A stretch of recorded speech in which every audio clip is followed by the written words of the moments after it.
Hello friends, welcome to Mac Study Pro. आज का जो हमारा टॉपिक है वो डिजाइन ऑफ नकल जॉइंट है। इस वीडियो में हम नकल जॉइंट के डिजाइन के ऊपर डिस्कशन को करेंगे। नकल जॉइंट क्या होता है, इसके कौन कौन से पार्ट्स होते हैं, क्या एडवांटेज होते हैं, इसके ऊपर मैंने नकल जॉइंट बेसिक्स के नाम पर एक वीडियो ऑलरेडी बनाई है, जिसे आप देख लीजिए क्योंकि वह वीडियो इस वीडियो की बेटर अंडरस्टैंडिंग के लिए ज़रूरी है। आइए डिजाइन ऑफ नकल जॉइंट को शुरू करते हैं। तो यहाँ पर मैंने इस स्लाइड में नकल जॉइंट के एक बार पार्ट्स आपको फिर से दिखाना चाह रहा हूँ। नकल जॉइंट में ये आई एंड होता है, दूसरा फॉर्क एंड होता है। आई एंड को फॉर्क एंड में इंसर्ट कराते हैं, दोनों के थ्रू होकर के हम इस पिन और लॉक पिन को इंसर्ट कराते हैं, कॉलर लगाते हैं, फिर उसमें लॉक पिन इंसर्ट करा देते हैं। एक रॉड होती है, रॉड 1 होती है और दूसरी रॉड 2 होती है। इन दोनों को हमें नकल जॉइंट के माध्यम से जॉइंट कराते हैं। तो एक रॉड पर हमारा आई एंड होता है, दूसरे रॉड पर हमारा फॉर्क एंड होता है। फॉर्क एंड में बेसिकली 2 आईज होते हैं, तो फॉर्क में आई को इंसर्ट कराया जाता है, उनके थ्रू होकर के पिन कॉलर को इंसर्ट कराकर हमारी नकल जॉइंट की असेंबली मिल जाती है। ठीक है। असेंबली के बाद नकल जॉइंट का ऐसा भी मिलता है, मैंने आपको बताया है कि नकल जॉइंट वहाँ पर फॉर्म किया जाता है जिन रॉड्स में एक्सियल टेंसाइल फोर्स का ट्रांसमिशन करना हो। तो एक्सियल टेंसाइल फोर्स एक इस रॉड पे इस डायरेक्शन में लगती है, दूसरी इस डायरेक्शन में लगती है। मान लीजिए पी टेंसाइल फोर्स आपकी एक्सियल टेंसाइल फोर्स वर्क कर रही है। अब टेंसाइल फोर्स के ट्रांसमिशन के साथ ये नकल जॉइंट जो होता है ये थोड़ा एंगुलर डिस्प्लेसमेंट भी कर सकता है इस डायरेक्शन में, जैसा कि स्क्रीन में दिखाया हुआ है। आइए चलते हैं नकल जॉइंट के डिजाइन के ऊपर। नकल जॉइंट के डिजाइन के लिए नकल जॉइंट की ये असेंबली ड्राइंग फिगर आपके स्क्रीन पर है, इसको समझना बहुत ज़रूरी है क्योंकि इसमें जो नोटेशन दिए हुए हैं, यदि आप उसे अंडरस्टैंड नहीं करेंगे तो आपको नकल जॉइंट के आगे के जो डिजाइनिंग के मैं स्टेप्स आपको दिखाऊंगा उसमें आपको कुछ प्रॉब्लम्स हो सकती हैं अंडरस्टैंडिंग में। इसलिए मैं जो डायमेंशन आपको बताऊं उसे आप नोट कर लीजिए या समझ लीजिए। तो सबसे पहला यहाँ पर D0 और D1 दो डायमेंशन दी है। D0 जो है वो फॉर्क एंड का जो आई है, फॉर्क माने जो रॉड है ये वाली, इसमें ये फॉर्क एंड जो लगा है इसमें जो आई फॉर्म है उसका आउटर डायामीटर है D0। यहाँ पर आपको दिख रहा होगा, यहाँ पर ये वाला, तो ये D0 हो गया। उसके बाद D0 के नीचे D1 लिखा है। D1 क्या है, ये जो पिन जो इसमें थ्रू कराई गई है, इसमें आर पार कराई गई है, इसका डायामीटर है हेड का, और जो पिन का डायमीटर है वो नीचे D लिखा है। ठीक है, तो 3 डायमेंशन हमने कवर कर ली। D0 outer diameter of fork I and, दूसरा D1 क्या है, पिन हेड का जो डायमीटर है वो D1 है। उसके बाद D है, D क्या है, डाया ऑफ पिन है। उसके बाद आगे देखते हैं, यहाँ पर कैपिटल डी दिया है। कैपिटल डी है जो इन रॉड को हमको कनेक्ट करना है, इस साइड भी है, जिन रॉड्स को हमको कनेक्ट करना है उनका डायमीटर है। उसके बाद मैंने आपको जो नकल जॉइंट होता है वो जब फॉर्म होता है तो वो थोड़ा इनलार्ज किया जाता है, आपको मैं दिखा रहा हूँ इस वीडियो में, इस स्लाइड में। यहाँ पर देखिए ये जो रॉड थी इसको यहाँ पर थोड़ा इनलार्ज किया गया है। तो जो ये इनलार्ज डायमीटर है उसकी वैल्यू कैपिटल D1 है, यहाँ पर जो मैंने इस डायमेंशन में दोनों साइड आपको दिखाया है। तो रॉड की जो डाया है वो D है, और जो इनलार्ज डायमीटर है रॉड का, जॉइंट को परफेक्टली असेंबल करने के लिए थोड़ा उस रॉड को इनलार्ज कर दिया जाता है। तो वो जो डायमीटर, इनलार्ज डायमीटर, वो यहाँ पर आपको दिख रहा है D1 है, रॉड का डायमीटर D है, और D0 मैंने आपको बताया फॉर्क आई एंड का आउटर डाया है, D1 पिन हेड का डाया है, और जो D है वो डाया ऑफ पिन है। कुछ डायमेंशन और बची हैं उनको भी हम देख लेते हैं। एक डायमेंशन यहाँ पर ये T1 है। T1 जो ये आई एंड है दूसरी रॉड का, ये जो दूसरी रॉड है इसका जो आई एंड है, थिकनेस ऑफ आई एंड है, ये दूसरी रॉड की जो आई एंड है उसका थिकनेस है। उसके बाद यहाँ पर आपको T2 दिख रहा है, तो जो फॉर्क एंड है उसका जो आई है, जो आई फॉर्म है, दो आई उसमें फॉर्म है, उसकी जो थिकनेस है वो T2 है। तो जो सिंगल आई एंड वाली रॉड है उसकी थिकनेस T1 है, और जो फॉर्क एंड वाली आई रॉड है जिसमें दो आईज हैं उन दोनों की थिकनेस T1 है। और ये जो रॉड्स हैं इसमें ये जो फोर्स ये ट्रांसमिट कर रही हैं उसकी वैल्यू यहाँ पर पी मानी गई है। पी आप अंडरस्टैंड कर लीजिए। तो लगभग हमने सारी डायमेंशन को कवर कर लिया है। यहाँ पर एक डायमेंशन यक्स है। यक्स है distance of the centre of the fork radius from the eye. ये जो रेडियस है आपको फिगर में दिख रहा है ये वाला, तो उसकी जो सेंटर है उसकी डिस्टेंस यहाँ पर यक्स ली गई है। तो सारे डायमेंशन को हमने कवर कर लिया। इस फिगर को आप देख लीजिए और आगे चलते हैं। तो जो नोटेशंस हैं उनकी जो नेमिंग है मैंने इस स्लाइड में आपको दिखाई है। यदि आपसे कुछ छूट गया हो तो आप एक बार फिर से देख लीजिए। पी टेंशन इन रॉड है, डी डायामीटर ऑफ रॉड है, D1 in large diameter of rod है, small D diameter of pin है, D1 diameter of pin head है, D0 आउटर डायामीटर ऑफ आई और फॉर्क एंड है, T1 thickness of I end है, T2 thickness of fork end है, double die जिसमें है, यक्स distance of centre of fork radius r from the eye. Next, तो सबसे पहले नकल ज्वाइंट में मैं आपको स्टेप 1 दिखा रहा हूँ। मैं आपको बता दूं डिजाइन में हम वो स्टडी करते हैं जैसे जो हमारा ज्वाइंट रहता है उसको उस पर हम स्टडी करते हैं कि वह कहाँ कहाँ से फेल कर सकता है, उसके फेलियर के कितने सिनेरियो हैं। जितने भी सिनेरियो होते हैं उसकी स्टडी करके उसमें जो अलाउएबल डायमेंशन होती है मैक्सिमम फोर्स ट्रांसमिशन के लिए उस अलाउएबल डायमेंशन को हम सेलेक्ट करते हैं मशीन डिजाइन के थ्रू। और मैं आपको बता दूं जैसे कोई एक एलिमेंट का ज्वाइंट है, कोई भी एलिमेंट है, वो मान लीजिए कई टाइप से फेलियर करता है, 2-3 टाइप से फेलियर करता है। एक में फेलियर से बचने के लिए उसके डायमेंशन को 10 सेंटीमीटर लेना है, दूसरे में फेलियर से बचने के लिए मान लीजिए 15 सेंटीमीटर कैलकुलेशन से आया, ठीक है। तो हम इसमें हमेशा 15 सेंटीमीटर को चूज करेंगे क्योंकि हम मैक्सिमम डायमेंशन लेते हैं जिससे हमारा फेलियर ना हो। तो सबसे पहले हम स्टेप 1 में देखेंगे। स्टेप 1 में calculate the diameter of each rod using condition tensile failure of the rod. जो हमारी रॉड्स होती हैं उसमें यहाँ पे आपको ये रेड हैच्ड एरिया दिखाया हुआ है। हमने ये इसमें स्टेप 1 में एज्यूम किया है कि अगर हमारा रॉड ही फेल कर जाए जिस पे हमने जॉइंट फॉर्म किया है तो उस समय हम क्या वैल्यूज को कंसीडर करेंगे। तो हम सभी जानते हैं स्ट्रेस के फार्मूले को, फोर्स अपॉन एरिया होता है। तो अब यहाँ से अगर हम उस पी की वैल्यू को निकालेंगे जो इस रॉड के द्वारा यहाँ इधर और इस डायरेक्शन में ये ट्रांसमिट हो रहा है, तो वो हो जाएगा एरिया इनटू स्ट्रेस, ठीक है। तो एरिया जो है, अगर इसका रॉड का डायमीटर मैंने आपको यहाँ पर डी बताया है, तो रॉड का एरिया हो गया π/4 इंटू डी स्क्वायर। और सिग्मा टी है, सिग्मा टी क्या है, सिग्मा टी है अलाउएबल स्ट्रेस। अलाउएबल स्ट्रेस, ये जो सिग्मा टी है ये अलाउएबल स्ट्रेस है। अलाउएबल स्ट्रेस की हम वैल्यू कैसे निकालते हैं, सिग्मा जो हमारा अल्टीमेट स्ट्रेस होता है उसमें हम फैक्टर ऑफ सेफ्टी का डिवाइड करके सिग्मा अलाउएबल स्ट्रेस निकालते हैं।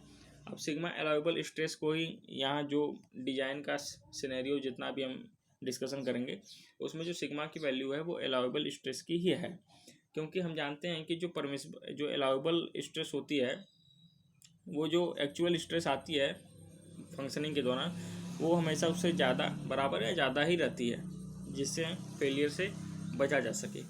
तो यहाँ से हम अलाउएबल स्ट्रेस की वैल्यू निकाल लेंगे, ठीक है। अलाउएबल स्ट्रेस की वैल्यू जब हम इस फार्मूले को थोड़ा और आगे सॉल्व करके निकालेंगे तो √4p/पाई सिग्मा टी आएगा। आप इसे करके देख लीजिएगा, ये सिग्मा टी की वैल्यू आ जाएगी यहाँ से। अब हम स्टेप 2 पे चलते हैं। स्टेप 2 क्या है, calculate the enlarge diameter of each rod D1। जो मैंने फिगर में दिखाया था इनलार्ज कुछ किया जाता है उसका डायमीटर कैलकुलेशन होता है। इसमें हम एम्पेरिकल रिलेशनशिप निकालते हैं। यहाँ पे लिखा है ना एम्पेरिकल रिलेशनशिप, वो क्या होता है, D1 हमारा क्या था, इनलार्ज डायमीटर था, उसकी वैल्यू क्या लेंगे 1.1 D। अब एम्पेरिकल रिलेशन से क्या मतलब है कि ऐसा रिलेशन जिसको हम एक्सपीरियंस से प्राप्त करते हैं। इस रिलेशन के पीछे हमारा कोई थ्योरेटिकल बैकग्राउंड नहीं होता है, ओनली एक्सपीरियंस बेस पर ये रिलेशन आपका मिलता है। तो कुछ ऐसे रिलेशन है जिसको हम डिज़ाइन में कंसिडर करेंगे।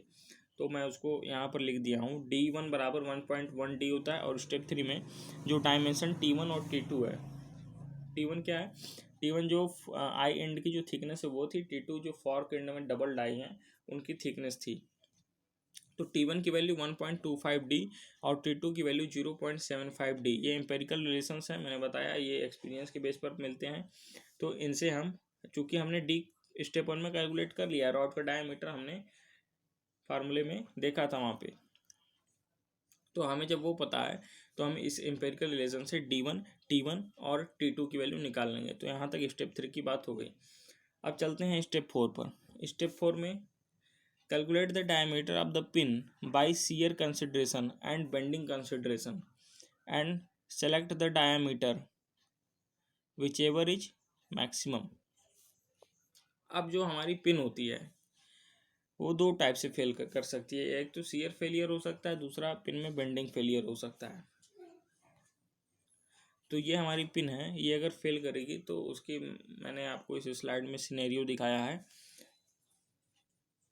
ये पिन है, तो पिन हमने फिगर में देखा है कि पिन असेंबल जब होती है तो फॉर्क एंड और आई एंड दोनों से होती है। तो एक एंड उसे इस डायरेक्शन में खींच रहा होता है, दूसरा इस डायरेक्शन में खींच रहा होगा। तो आप इसे इमेजिन कर पा रहे होंगे कि उसका फेलियर इस प्रकार से होता है। तो इसी की हम स्टडी कर रहे हैं। इस पे पी फोर्स होता है और जो हमारा फॉर्क एंड है उसमें हमारा फोर्स ये P/2 करके दोनों साइड जो है डिवाइड हो जाता है, डिस्ट्रीब्यूट हो जाता है। और इस प्रकार से पिन का शियर फेलियर दिखाया गया है। मैं आपको बता दूं, जैसे जो नकल जॉइंट है, ये जो हमारा ये नकल जॉइंट है पूरा, तो अगर आई एंड और फॉर्क एंड आपस में प्रॉपर टाइट है तो हमेशा शियर फेलियर होगा अगर होता है। अगर थोड़ा भी लूज होते हैं तो हमारे पिन में बेंडिंग फेलियर होता है लूज होने के कारण। तो अगर हम टाइट कंसीडर करेंगे तो हमारा शियर फेलियर होगा। अगर हमारी जॉइंट थोड़ी लूज है तो वहाँ पर पिन का बेंडिंग फेलियर हो सकता है। दोनों के फेलियर की हम स्टडी करते हैं और जो मैक्सिमम हमें डायमेंशन प्राप्त होती है उसी का हम यूज डिजाइनिंग में करते हैं फेलियर से बचने के लिए। तो हम फिर से उसी स्लाइड पे चलते हैं। ये है हमारा वो स्लाइड। तो डबल शियर फेलियर की हम पहले चर्चा करते हैं। तो द पिन में get sheared off into 3 pieces.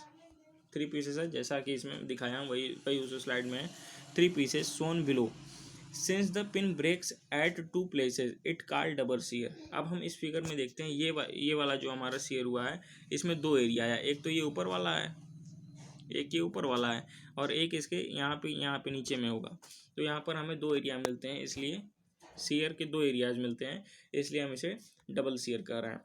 तो इसका जो हम कैलकुलेशन करेंगे तो P बराबर हम जानते हैं, जो रेजिस्टिंग टेंशन होता है उसमें जो अलाउबल स्ट्रेस है उसका जब हम मल्टीप्लाई करेंगे तो हमें ये मिल जाएगा। 2 का मल्टीप्लाई इसीलिए किया गया है क्योंकि यहाँ पर दो एरिया में मिल रहा है शेयर के दौरान, इसलिए यहाँ पर 2 का मल्टीप्लाई किया गया है। π/4d² हमारा वही रॉड की एरिया है और सिग्मा यस हमारा अलाउबल स्ट्रेस है। ठीक है, तो मैं उम्मीद करता हूँ कि यहाँ तक आपको कोई दिक्कत नहीं हुई होगी और ये हमारा पूरा फार्मूला हमें मिल गया। आगे चलते हैं। ये हमारा फेलियर मैंने आपको दिखा दिया। आगे जब हम वहाँ से डी की वैल्यू को सॉल्व करेंगे तो हमारा ये रिलेशन आता है, सॉरी ये रिलेशन बेंडिंग फेलियर का है। वहाँ से हमारी वो शियर फेलियर की वैल्यू मिल जाएगी और ये इस रिलेशन में हम डी की वैल्यू जो है, जो डी क्या है, पिन का डायामीटर है। तो उसके लिए हमें इस पूरे फिगर को समझना होगा, जिसे मैं समझाता हूँ, आप इसे ध्यान से समझिएगा। तो मैंने यहाँ पर आपको पिन कैसे फिल करता है उसका फिगर मैंने दिखाया है। इसमें P/2 फोर्स इधर लग रही है और P फोर्स इधर लग रही है। तो वही यहाँ पर जो फोर्सेस हैं उनका पिन पर डिस्ट्रीब्यूशन कैसा है उसे दिखाया गया है। P/2 ये ट्रेंगल फॉर्म में है और ये थोड़ा रेक्टेंगल फॉर्म में है। ठीक है, तो ये जो लोड लग रहा है P, इसको मैंने नीचे वाला है जो फिगर है इसको मैंने पॉइंट लोड में कन्वर्ट किया है। तो पॉइंट लोड में कन्वर्ट करने के बाद मैं ये एज्यूम किया हूँ कि अगर हम ये सेक्शन लेते हैं ये वाला यहाँ पे ऐसे, ठीक है, तो ये सेक्शन जब हम लेंगे तो P/2 इससे जेड डिस्टेंस पे यहाँ पे वर्क कर रही है और जो नीचे वाली पॉइंट लोड है वो यहाँ पे ऐसे वर्क कर रही हैं। और ये वाली जो एक्सिस है यहाँ से इसकी जो डिस्टेंस है वो P/2 की यहाँ ये यक्स ली गई है। आपको फिगर में दिख रहा होगा, एक बार आप देख लीजिए। ये हमारा T2 था यहाँ पे, ये जो यहाँ पर है ये T2 है, उसके बाद T1 है, फिर T2 है। T1 हमारे मैंने बताया है कि वो आई एंड की थिकनेस है। T2 हमारा फॉर्क एंड में जो आई बनी है उसकी थिकनेस है। अब पॉइंट फ्लोट में कन्वर्ट किया है तो हम जानते हैं ट्रायंगल का जो सेंटर होता है, सॉरी यहाँ पर जो एरिया है ये ट्रायंगल है, ट्रायंगल का सेंटर क्या होता है, बेस से 1/3 ऊपर होता है और ऊपर से 2h/3 होता है, अगर हाइट को h माने तो। नीचे से h/3 होता है और उसके वर्टेक्स से कितना होता है, 2h/3 होता है। तो ये उसके सेंटर ऑफ ग्रेविटी जो है वहाँ पर ये पॉइंट लोड एक्ट कर रहा है। अब हम क्या करते हैं, अगर हम इसको सेक्शन माने तो आपने सॉम में इसकी स्टडी की होगी, हम यहाँ पे बेंडिंग मोमेंट निकालते हैं। तो उसका कैलकुलेशन हम इस स्लाइड में देखिए। यहाँ पर जो x की वैल्यू है उसे T2/3 लेना है और जो z की वैल्यू है उसे T1/4 लेना है। अब ऐसा क्यों लिया गया है ये भी मैं आपको बता दे रहा हूँ। तो ये T2 है यहाँ पर। अब मैंने बताया जो ट्रायंगल का सेंटर ऑफ ग्रेविटी कहाँ होता है, h/3 पर होता है। तो ये पूरी डायमेंशन T2 है, तो ये जो फोर्स है कितने डिस्टेंस पर आएगा, आपका T2/3 डिस्टेंस पर आएगा। उसी तरीके से ये जो z डिस्टेंस है, तो ये जो T1 पूरा एरिया दिया हुआ है, जो T1 ये पूरा एरिया है यहाँ पर अगर हम सेक्शन लेंगे तो इस T1 पर हमारा P लोड लग रहा है। अब इसको हम दो भाग में अगर सेक्शन के दोनों साइड डिस्ट्रीब्यूट करेंगे तो ये P/2 हो जाएगा, और इसको हम और आधा करेंगे क्योंकि हम एक सेक्शन के एक साइड से ही हम कैलकुलेशन बेंडिंग मोमेंट का करते हैं, चाहे वो सेक्शन के इधर ले लीजिए चाहे वो सेक्शन के उधर ले लीजिए, जो हमारी कैलकुलेशन की वैल्यू आएंगी वो सेम आएंगे। तो P/2 का भी आधा हो गया तो वो हमारा P/4 हो जाता है। तो यहाँ पर x की वैल्यू हमने ली T2/3 और z की वैल्यू हमने T1/4 ली। बेंडिंग मोमेंट के वो जो डायमेंशन है आप इसको पूरा सो में पढ़े होंगे, ये कैलकुलेशन कर लेंगे। P/2 T1/2 प्लस x आएगा माइनस P/2 इंटू z आएगा। सॉल्व करने में ये आएगा। यहाँ पे I का जो फार्मूला होता है πd4/64 होता है। y रॉड का चूँकि डाया d है तो y की जो मैक्सिमम वैल्यू है वो क्या है, उसकी रेडियस तक होगी d/2। और हमारा बेंडिंग का जो फार्मूला होता है mb इंटू y/i, ये आपने सोम में पढ़ा होगा। इस फार्मूले में हम वैल्यूज़ को रख के हमारा ये वाली जो वैल्यू है पूरी ये वैल्यू मिल जाती है और हम इसका कैलकुलेशन कर लेते हैं डिजाइनिंग का। आगे के सिनेरियो में चलते हैं। तो बेंडिंग फेलियर ऑफ पिन है। बेंडिंग फेलियर ये इसका डिस्कशन हो गया। Step 5 calculate the dimension D0 and D1। D0 और D1 जो डायमेंशन है उसका एम्पेरिकल रिलेशनशिप मैंने स्क्रीन पर आपको स्लाइड में दिखाया है। इस स्लाइड से D की कैलकुलेशन के बाद D0 और D1 का भी कैलकुलेशन हो जाएगा। स्टेप 6 में है tensile crushing and shear stresses in the eye. तो जो क्रशिंग उसका भी फार्मूला है वही सेम फार्मूला स्ट्रेस का जो है, P बराबर area of resisting tension into allowable stress. अब D0 minus D into T1 into sigma T। इसका मैं आपको फिगर दिखा रहा हूँ, आप इसे देख के समझ सकते हैं। तो इस तरीके से जब हमारा आई एंड फेल करता है तो हमारा ये यहाँ पर दो एरिया मिलेगा। AC का कैलकुलेशन उसमें किया है, ये उसकी फेलियर का सीन है। आप इसे इमेजिन करके उस फार्मूले को अगर देखेंगे तो आपको बेटर अंडरस्टैंडिंग में होगा। तो D0 माइनस D चूँकि वो हालो है, D0 वो आउटर है, फॉर्क का जो आई एंड है, और उसमें ये D घटा देंगे आई एंड का तो हालो पोर्शन हमारा माइनस हो जाएगा। उसमें T1 जो उसकी थिकनेस है इंटू सिग्मा T, तो यहाँ से हमारी P की वैल्यू मिल जाएगी। उसके बाद शियर फेलियर ऑफ आई है। आई अगर इस टाइप से हमारा फेल करता है तो यहाँ पर भी देखिए एक एरिया इधर मिल रहा है, एक एरिया इसके अपोजिट में मिलेगा, तो इसलिए हम यहाँ पर 2 का मल्टीप्लाई किए हैं। बाकी D0/2 माइनस D/2 ये आपको समझ में आ रहा है। जो हालो पोर्शन है D0 आउटर डायमीटर है तो उसमें माइनस करके हम ये डायमेंशन हमको मिली, T1 उसकी थिकनेस है और सिग्मा एस अलाउेबल स्ट्रेस का मल्टीप्लाई कर देंगे तो हमारी P की वैल्यू मिल जाएगी। आगे चलते हैं crushing failure of eye. Crushing failure of eye क्या है, जहाँ पर हमारी पिन लगी है और जो आई एंड है, ठीक है, तो हमारा जो आई एंड है वो एक्साइल टेंसियल फोर्स के दौरान ये थोड़ा इनलार्ज हो जाता है। ये जो इसका होल है ये इनलार्ज हो जाए, तो उस टाइम पे भी हमारा जॉइंट जो है फेल कर जाता है। तो इसकी स्टडी करने के लिए अब चूँकि जो बीच का एरिया है वो यहाँ पर देखना है, होल है यहाँ पे, तो अब होल में हम इसका प्रोजेक्टेड एरिया लेंगे। प्रोजेक्टेड एरिया हम जानते हैं कि किसी भी सिलेंडर का जो प्रोजेक्शन होता है वो हमें एक रेक्टेंगुलर मिलता है। तो यहाँ पर आपको दिख रहा होगा ये रेड रंग का एक रेक्टेंगल लिया गया है, हम उसका एरिया कंसीडर करेंगे। तो कुछ चीज़ में मैंने थ्योरी दी है इस स्लाइड में। The single eye is also subjected to crushing between pin and inner face of single eye. In case of crushing failure, since the area is curved, we take the projected of the cylindrical area. As we know that a cylinder appears as rectangle, जो मैंने आपको बताया वही चीज इसमें लिखा है। तो यहाँ पर भी उसका कैलकुलेशन हो गया, P equal to d into T1 into sigma c. अगर आप नोटेशन अच्छे से रिमेंबर कर लेंगे, नोटेशन अगर आपको मिस हो रही है तो आप फिर से वीडियो को पॉज करके उस स्लाइड को देख लीजिए, तभी आपको ये पूरा कैलकुलेशन समझ में आएगा। आगे चलते हैं स्टेप 7 में, tensile crushing and shear stresses in fork. अब अभी तक हमने आई एंड में जितने टाइप के फेलियर की कैलकुलेशन की, उसी टाइप का फेलियर हमारा फॉर्क एंड में भी हो सकता है। बस वहाँ पर जिस फार्मूले में हमने T1 को लिया है वहाँ पर हम T1 को T2 से रिप्लेस कर देंगे और 2 से मल्टीप्लाई कर देंगे। 2 से मल्टीप्लाई क्यों करेंगे? क्योंकि वहाँ पर हमारी 2 आई है, ठीक है। दोनों आई में फेलियर होगा तो हम वहाँ पे 2 से मल्टीप्लाई करेंगे, और ये सब करने के बाद जो हमारे फार्मूले मिलते हैं वो फाइनली मैंने आपको इस स्लाइड में दिखाया है। सब कुछ वही है, जहाँ पर T1 था उसको T1 को T2 से रिप्लेस किया गया है और 2 का मल्टीप्लाई किया है। तो इस प्रकार tensile failure of fork end, shear failure of fork end और crushing failure of fork end का हम कैलकुलेशन कर लेंगे।